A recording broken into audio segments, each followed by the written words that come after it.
I'm Zachary Cartwright. This is Water and Food. Earlier today, I had the chance to meet with Melissa Coppel, who owns Melissa Coppel Chocolate and Pastry School in Las Vegas, Nevada. We talked a little bit about how she uses water activity in her curriculum to show her students that making chocolates is not all about making a delicious product, but also using water activity can help them think about things like shelf life and moisture migration. Hi, Melissa. Welcome to Water and Food. Thanks for being here today. How are you? Thank you so much for having me. I'm doing great. Of course. Well, we're here today to talk about your school, and I just want you to introduce your school and what it is and how long you've been doing this. I have a Melissa Coppel Chocolate and Pastry School for the last 6 years. We're located in Las Vegas, and it's we dedicate ourselves to short-term classes, mostly on chocolate. We do offer some pastry classes as well, but we are mostly a chocolate school. And what type of students are enrolling in your school? Are these food science students or returning students or people who are recently interested in making chocolate and pastries? What type of students do you have? So I have to say that it's a little bit of a before and after. So before the pandemic, it was mostly professionals wanting to perfection the craft. Then when the pandemic hit, we actually converted 100% to an online school, and in that precise time, I started realizing that there was just a lot of people that wanted to change careers that were so interested in learn the art of chocolate. And I think now that it's a little bit, after the pandemic, that we can return a little bit to having some hands-on sessions, that I see that there's a little bit of a mix. So Hmm. our school is unique that way. We're very inclusive, and I welcome everyone with the desire to learn. So we don't really require previous training or anything, but I do see the change before and after the pandemic. So I think right now it's very diverse. And it's my understanding that when you start a new class or you have students, that you make it very clear that everyone there is equal, that you're all on the same page and there for the same goal. And I was hoping that you could dive into that a little bit deeper and the approach that you take to teaching your classes. So I think it's a combination of two things. One thing is having good memory, to where I didn't know anything and I really wanted to learn. So I never forget that. That's first. And then second, I remember also having memory on the classes I took in the past where first day of school is nerve wracking. You think that because you're an adult, you are over that. And it's just little kids going to first day of kindergarten, they're stressed, or first day of first grade. But actually, it's the same with adults. So for me, I like to welcome students to the school and really make them feel comfortable. And I have a speech that I give in every single class the first day where I let them know that first of all, I don't care their level, their expertise, that everybody is the same here, that I ask everyone to leave their egos a little bit outside the door, that they're not welcome here. And that way everybody kind of relaxes. I can immediately see their faces changing when I give the speech. And I also believe that if they don't feel comfortable, real learning doesn't really happen. So after the speech, everybody relaxes. I let them know that there's no silly questions, that I don't mind if they're making something in, molding a mold, and the mold, falls in the machine or in the floor, that this is not the type of school where I'm going to be judging their skills. And everybody really appreciates that, and they become friends. The real networking also really happens, and it's a very relaxed. And that being said, not to be confused with not being professional. We keep the ambience and the style very professional, but at the same time, very inclusive. Hmm. And I'm sure your students really appreciate that. And I like that you said, we're basically just bigger kids. We never really stop being kids. And I think it's really helpful if you kind of set the foundation like that. And I'm sure that your students appreciate that. Oh, Wh- absolutely, absolutely.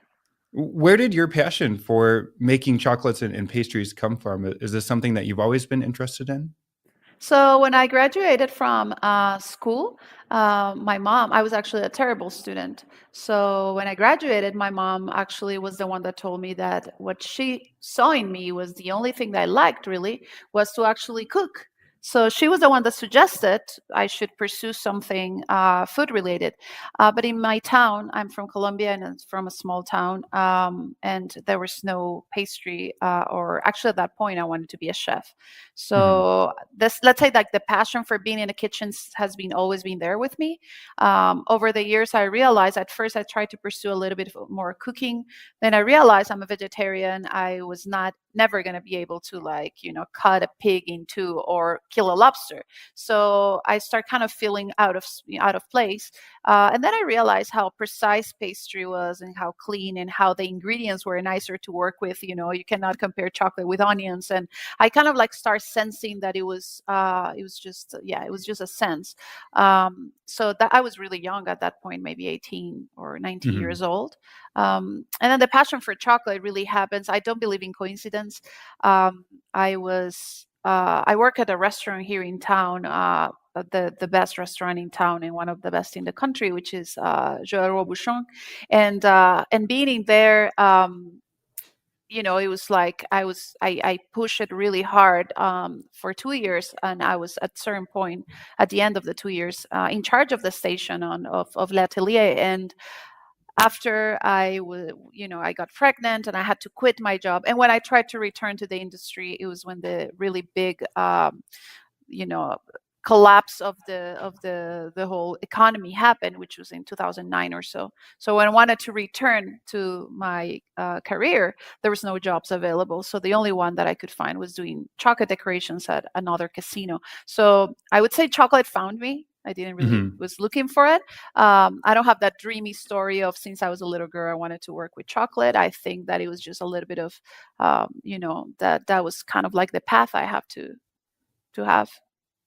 And was there a specific moment that you can remember that, you went from thinking about production or working in a restaurant to switching to instruction? Was there something that inspired you and you realized that, deep down you really are a teacher and that this is what you're supposed to be doing? So I think that was actually once again a little bit of a something that happened by. I was actually in the process of I had a business partner for a while, and we were going through some legal issues when I decided to leave that company, Hmm. where things needed to be a little bit more clear between us, and I was kind of like waiting to see what, like with the non-compete and that I actually opened a little space, and that I call Atelier Melissa Coppel, which it was just a tiny kitchen with everything I needed, but that I wasn't really sure what to do with my time yet because I couldn't start selling because of this. Um, and then I said, well, I love to share. I taught a few classes before, very few, two maybe or three, Hmm. and I loved it. So it was kind of like it was just this precise moment where I say, well, I cannot make chocolates to sell yet. What am I going to do with my time? I'm not going to stay home. I have this beautiful kitchen. Why not just trying to teach? And I literally, it was like a midnight post on Instagram where I posted and I say, I'm going to be teaching this class in a month or so. Whoever is Hmm. interested, just email me. Or write me a message here on Instagram, and that was actually how the school was born, and it was very casual and quite funny because Hmm. I didn't have a website. So I had a website, but it was not like a website where you could pay. It was just a portfolio. So it was very funny because people would email me and I say, well, give me a call and I charge you. You give me your credit card. And it was very, like funny that way. And then if people Hmm. would like email my address, it didn't show a school, it showed a pain clinic. So it was just really funny how people really trust me. And there was a lot of interest and a lot of people really wanting to see my work and learning from me. So I said, well, I'm enjoying it a lot. I'm loving it, and it seems people are interested in what I do. So it also happened a little bit like that. Hmm. And what year did your school start? So it's been 6 years. Hmm. So you do the math. I yeah, it's been, yeah, this year in April was Hmm. 6 years. So the I first year see. was in a small school, and then after a year I moved to where I am right now. So it's been 6 years. Hmm. And what does the curriculum for your school look like? How do you put together that curriculum and what things are included in it? So actually, right now, it's very, very interesting what's happening right now because it's a completely shift and transition.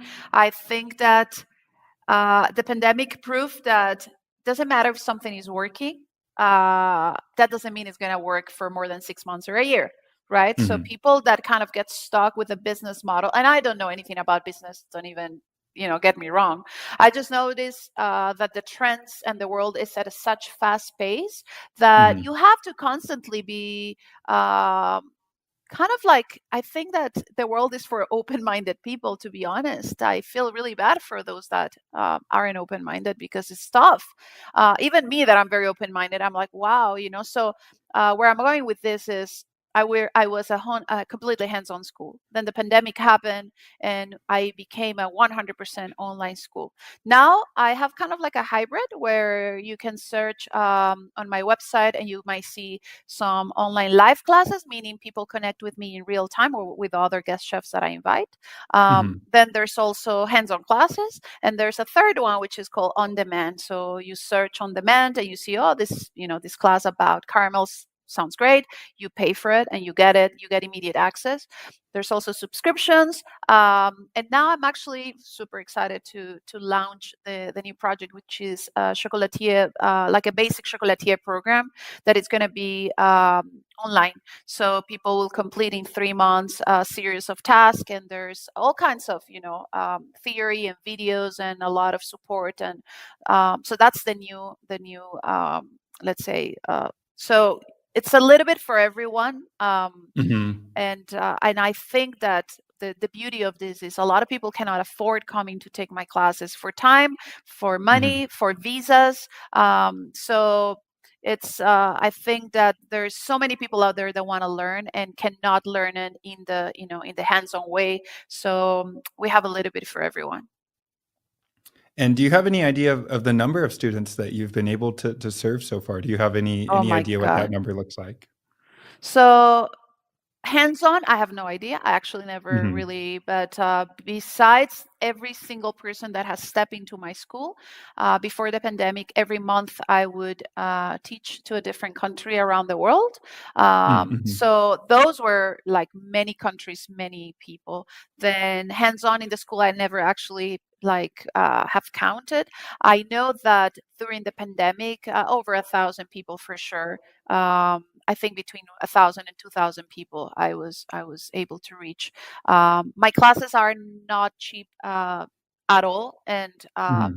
I know that there are many, many people that want to take them but simply cannot afford it. I just have this debate, and it's a mental debate. My family Hmm. calls me Mother Teresa because I really cannot hear a story of someone that needs and someone that requires help, even if I don't know them. I always want to Hmm. help everyone.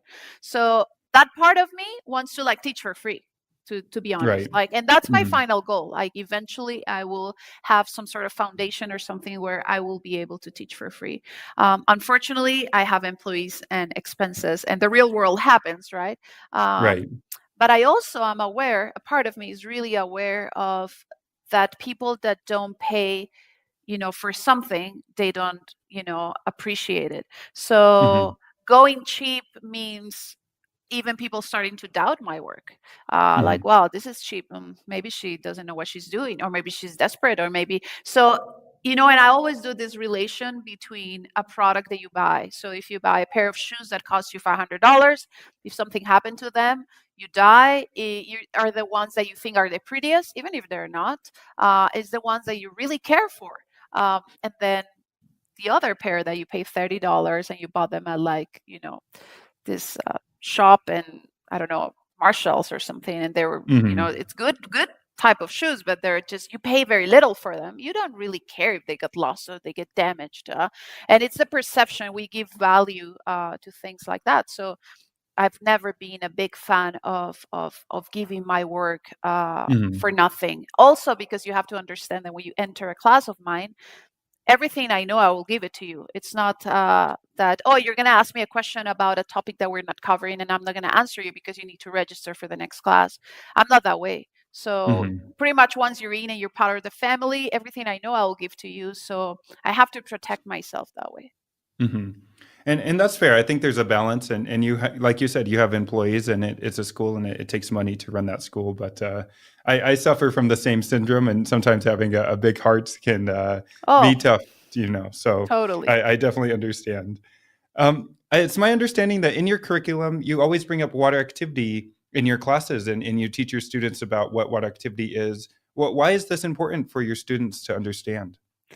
So, Zachary, this is the craziest thing I think I've seen in the profession, because 99.9% of the students that come to my school, they either have a shop, and many of Hmm. them for many years, and some of them are about to open a shop. And a lot of them haven't even heard about the concept.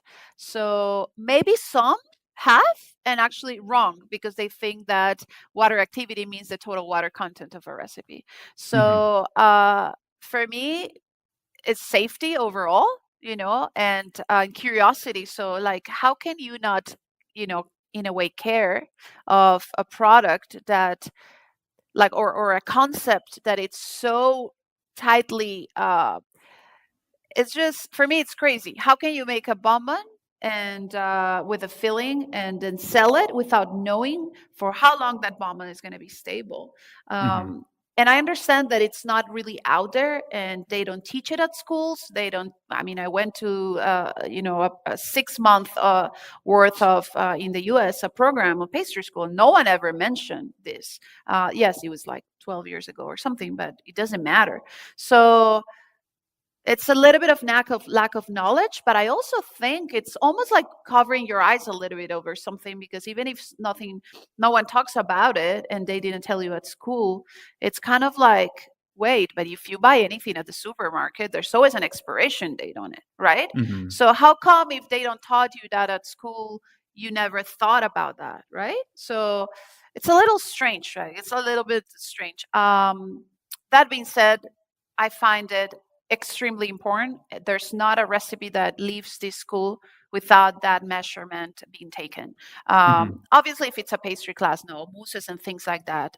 We don't. I don't teach that, but when chefs they come in. I don't. But every single recipe, on demand, online, live, hands-on, it doesn't matter what it is: marshmallow, compote, fat-based filling, ganache. We'll always have that measurement, and then the chart on the back telling them this number means this amount of days. And I also think a second part of that is that sometimes whoever teaches the concept teaches it with very complicated words, and I'm not a fan of Hmm. that. So for me, one of the things that make the school also special is I talk in a very simple language, and I'm going to tell you Hmm. right now how I explain it. So basically, uh, you say AW. First of all, they don't know what that uh, two letters are, right? AW. So, Sure. okay, activity of the water. Okay, what that means, I then explain the difference between, having the amount of water, and I just say, let's say that you have magical powers and you have the capacity of taking every gram of water in your recipe. So from the water in, inverted sugar, glucose syrup, butter, cream, fruit puree, or whatever. So once you have, with that magic wand, you take all those little grams of water and you can actually put them in a bowl and measure them. That's the amount of the total water of your recipe. But then to explain what really means activity of the water, I picture them always that they have a bowl with the water from the recipe, and they have a very clean sponge. I have to say clean because I'm very visual, so I'm envisioning the sponge. I want it to be clean, brand new actually. So you grab that sponge and you grab it with your hand, and you just like tie it, put it inside of that bowl, and suddenly that sponge is really soaked with water. And then you lift that sponge and you look on the bottom of the bowl to see if there's water, and there is a little bit of water there. So Hmm. that's the free water, right? What happened? What is that sponge? Is very easy. It's the structure, and how you get that structure. Because you have a balanced recipe between the sugars and the proteins. You are able to create the structure, so the water is really tight within the structure, and it's not free for bacteria, right, to feed on. Hmm. And then the little bit that remaining in the bowl is the trouble. Water, water is life, so there's going to be issues with that water that it's not bonded. Um, Hmm. and I think with this, it's a very simple explanation. It takes me, what, 45 seconds. But Hmm. suddenly they kind of get it. And what is this machine measuring, with atmospheric pressure and so on? It's the water that it's, free for bacteria to feed on. And so I think that little simple explanation, everybody can understand, right? Hmm. You don't have to, and then they start understanding the importance of getting the AW meter, or at least testing their ganache recipes in labs. That's another option. So, I love that explanation. I think it's great, and I'm probably going to steal it, to be honest, Melissa. oh my So God, go for it it. is great. Yes, It's I love great it, and because it's simple and it's kind of mhm, like, I don't know, I guess. Um, I am very visual. Anything that mhm, you're telling me, I'm creating the story in my head. I'm like picturing it, right. right? So when Hmm. things have examples that are so clear, for me it's like, oh, now I understand what you're telling me, versus something that Hmm. it's very hypothetical. It's just like, oh God, like I don't even know what you're saying. So Hmm. I think that actually makes me a good teacher because I talk in a language it's just everybody can understand. I don't use French terms besides two, chablon and phrasage. That's all the French I might use in a class, even though I know Hmm. all the terms. But is it really necessary to start bringing French if we're speaking in English? I don't want anyone to feel bad because they don't understand these terms. Right. And that's what really means inclusivity, like to really bring a coming together and being in the same, you know, part of the same group. Hmm.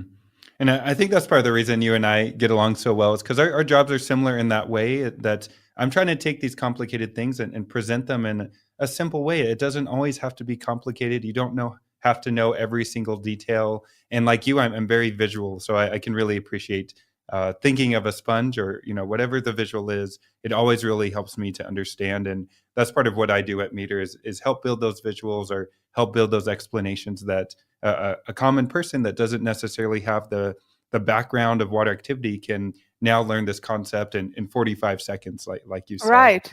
Amazing. Hmm. I'm glad you liked. And when did you first learn about water activity? How did you find out about it? And what was your first experience with it? So basically, before I owned this, well, I opened the school 6 years ago. I co-own a wholesale company here in town. It was me and a French partner, and we were supplying for 4 years. I was part of the company for 4 years. We were supplying casinos with casinos at the beginning, and then we were shipping all over the country products. So it was because of this company that we like I first learned I learned the concept before, but like Hmm. implying it into a real production and testing daily every recipe and having a log where we would write every recipe with lot number and AW and so on, and who made the recipe, like kind of like the what you do in big scale. Was the Hmm. very first time for me. And it was then when I came in across or came into using the machine on a daily basis. So when I moved to the school, at that point, it was like pretty much one of the first things I wanted to buy. So I bought the small one, the pocket version, Hmm. and then I started realizing the importance of teaching that to students. So at first, I bought it for my own personal usage. Then, as I told you, the school kind of happens because life put it that way, wanted it to be that way. Right. And then I start in from the very beginning, and I think over the years I'm getting better and better at explaining the concept. I think this little story that I told you, I've been saying it for the last year or so. Before I would explain it a little bit different, Hmm. but then it occurred to me to like really understand it that way, because I had to find a way to put it in words that you could picture and it would be easier. And the same exact way has happened to me with my formulas. So Hmm. it's super unique because I only teach formulation in the formulation class. I don't teach, for example, right now I'm teaching a 4-day class on running a chocolate production. That one is all about being fast and practical, and simple Hmm. decorations and flavors that everybody likes, and how you pack and ship and send, and that part of the kind of like the business part. um, so I'm not teaching formulation, but it doesn't matter, like all the recipes has the AW, and then I also explain a little bit of the concepts, why I'm putting things together. So I think the more I go, the more I understand how to formulate, having great texture, great taste, and great AW, which I Hmm. think is the final goal. If you ask me what is the perfect ganache recipe, I'll tell you the ganache where you could hide the most amount of sugar. That's pretty much it. Like I don't say anything else. Like people get all complicated about it. It's like, no, no, no. All you're doing when you're formulating a ganache recipe is hiding sugar. And Hmm. how you hide it is very easy with bitterness and with acidity. That's it. So a ganache that is very acidic is very easy to have a great taste, texture, and shelf life because you were able to put a lot of sugars and you don't feel it. A very bitter ganache is very easy, like a caramel. Um, but then when you start with ganaches that aren't bitter by nature or acidic by nature, then is when it's the expertise comes in place to hide those sugars. So that's kind of have been kind of the journey with the AW meter. And I like that comment that the better you understand water activity, the better you start to understand your formulations. And a part of my job, a lot of the reason that food scientists or other scientists come to us, it's almost always formulation. You know, they always want the answer, and they want to understand how their ingredients are interacting. And I think if you start with the basics, if you start with water activity, then over time you understand your formulation better, and how new ingredients are going to affect the final water activity and shelf life and all these things. So I thought that was a really good point that you brought up.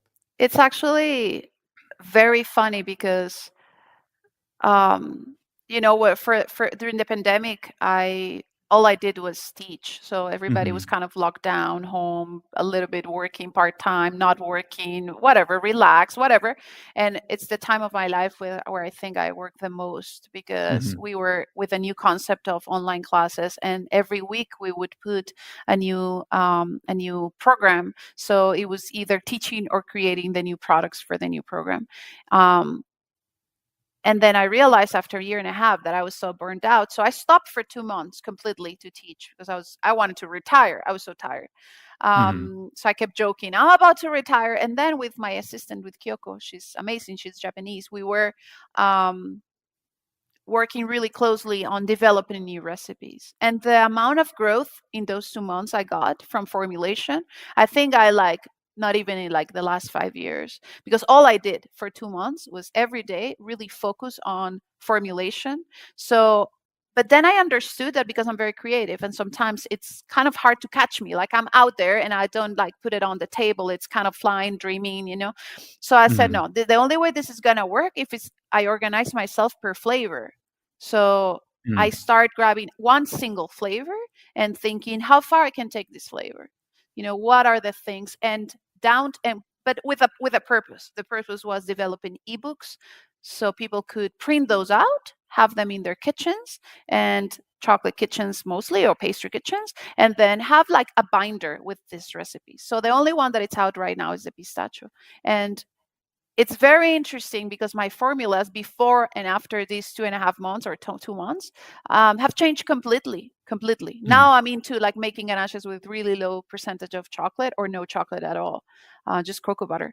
And it's just so fascinating what you get from these kind of formulations. So there's a never ending point, and it's so important to know formulation, know AW, and understand ingredients in general. Well, speaking of formulation, I do have a few products here that you sent for us to try, and I'd like to start with the smaller product. Maybe you Of can tell us course. about it and let me know what this is and what I can expect from it. So there's two different bars that you have there. Those are what I call American style candy bars. It's really, childhood memories at its best. There's two different ones that you have there. There's one that it's called Milky Way My Way. So it's the idea of a Milky Way, even though the flavors are a little bit different. So I'm not using in this one. It's the one that has the hazelnuts on top. You have actually the on the back the stickers with the. So one is Milky Way, and the other one is the peanut butter. It's a Snickers, so it's the one is with hazelnuts and one is with. It's really. I think it's a really bring it's a tribute to those candy bars that everybody grew, especially Americans. I'm not American, I'm Colombian, but anyhow, we'd always find a way to get those American bars. So it's an adult version, I would say. where I'm Hmm. combining the same elements, not necessarily in the same flavor profile. So the Milky Way has a coconut nougat, a soft caramel with a little bit of coffee and some janduja, hazelnut janduja. And the other one is more soft caramel and peanut butter duja and some caramelized peanuts. So very down the childhood memory lane, very nostalgic. And then what about these chocolates? I'll go ahead and try them in a second. I hate to chew right into your ear, but I also want to show these off as well. So, what is the second product that you have sent for us? So that's actually our 12-piece chocolate box. Um, that one combines molded bonbons and as well as enrobed. So I am most well known for the molded pieces, and I would say, and it's funny to explain to people that aren't in the industry. When my family, for example, say, "But why they invite you to Ukraine and Israel and Switzerland and Belgium and all these countries? They don't understand what's the concept behind the invitation. Like, why am I so special?" And Hmm. it's funny for me to explain that it's just because the way my bonbons shine. They're like, Hmm. what? No one that has invited me ever has tried my bonbons. They don't even know if they taste well. It's just the shine. So that's kind of Hmm. like my specialty is how I paint slash the shine that I get onto those. Hmm. And then the robe ones, which are the square ones, I really enjoy making them, and I think they have to be at the same level of perfection, if you wish, than the other ones. Hmm. So it's an assorted box of my bonbons.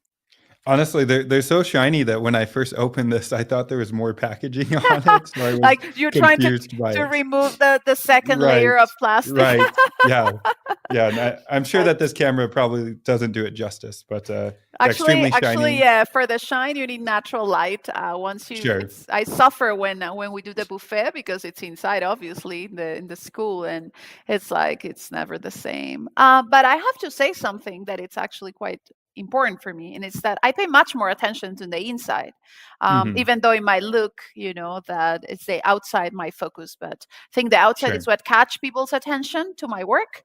Mhm. My And that makes, I think, the the class is also very unique for students because it's same amount of detail on the outside than on the inside, which Mm, mhm. it's not that easy to get. Usually, sometimes it happens that people focus way too much on the outside. You have these gorgeous cakes, and then you try them and it's disappointing, or vice versa. So it's one thing that I tell students: be very careful if you focus only on the outside, because people come one very first time for the shine and the look and the beauty. If it's disappointed, they're never coming back.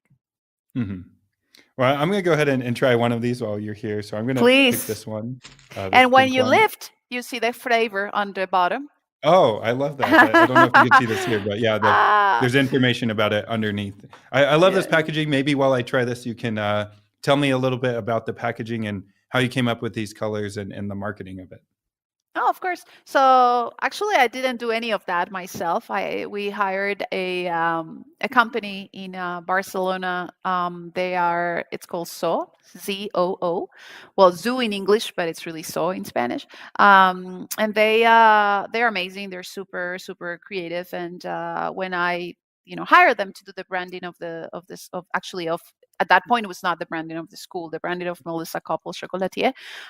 They came out with that packaging, and I have 4 different boxes plus the tablets, the little bar. Sorry. Actually, the inspiration, I loved it because it's kind of the lights of Las Vegas. Mm, As well mhm, as the shine of my bonbons, so it's kind of like that play on there, and mhm, it's very feminine, the packaging. Which at the mhm, beginning it was funny because I didn't quite like so much that fact. Actually, this one is not too pink, but the other boxes have a little bit more pink in them. And then I started really questioning myself why I'm like trying to be so bold with my colors. Even when I painted, everything was very bold and black and red. and, mhm. and then I realized, I think it's that part of you that it's very tough to be a woman in the kitchen, and pretty much. I'm sure you imagine that. Mhm. And I think that you toughen up in a way that, but it's just silly, thinking that because I use a black box, I'm tougher than if I use a pink box, right? So Mhm. they were the ones that convinced me, and they're like, Melissa, you're a woman and you should be feminine, and your package should say it and should say it. And then like, okay. I didn't like at first also the heart, because I don't know if you saw the sticker, but it's the Yeah. MC. It's like a kind of like a heart. And I'm like, oh, Mhm. pink and heart. What is this? Too soft. And then they're like, no. And then they have this big explanation about the reason why. And so I Mhm. laugh about myself, and I'm like, you're right. It's beautiful. Well, I love it. The colors kind of remind me of like a sunset. Yeah. And I Like like this. that they're kind of different on the front and that it almost transitions to night on the side. So I really like the packaging. As far as the flavor goes, I've never had a chocolate like this. It essentially just melted perfectly in my mouth. The flavor was spot on. So I wish everyone listening could try. If there is somebody listening who wants to try this, how can they get these products? What's the best way to try these? So that's where the funny part starts. So I'm basically a school, and for now, I'm pretty much always out of stock. I sell very little, and when I do upload some products on the website, they run really fast. Sure. But that being said, I'm a little kind of like feeling kind of guilty about it, because everybody asks me, and I never have, not even for friends, family, people that come and visit the school, I never have availability because I'm so busy with the school. So starting in at the end of September, once the heat wave leaves, I'm going to start opening a pop-up shop here and in town in Las Vegas. I haven't decided if it's going to be Fridays or Saturdays. I think it's going to be Fridays afternoon.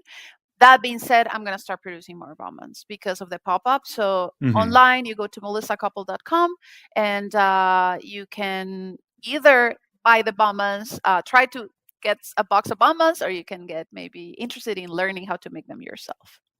Well, I feel extremely privileged to try these out. So thank you for sending this to us. Thank And you and so my much. I really appreciate it. my last question for you is what's next? What's next for your school? What are you looking at doing maybe later this year or 5 years, 10 years down the road? What's life look like for you? You know, lately, after the pandemic, I've been feeling a necessity to connect with people, and that's actually Hmm. why I decided to start the pop-up.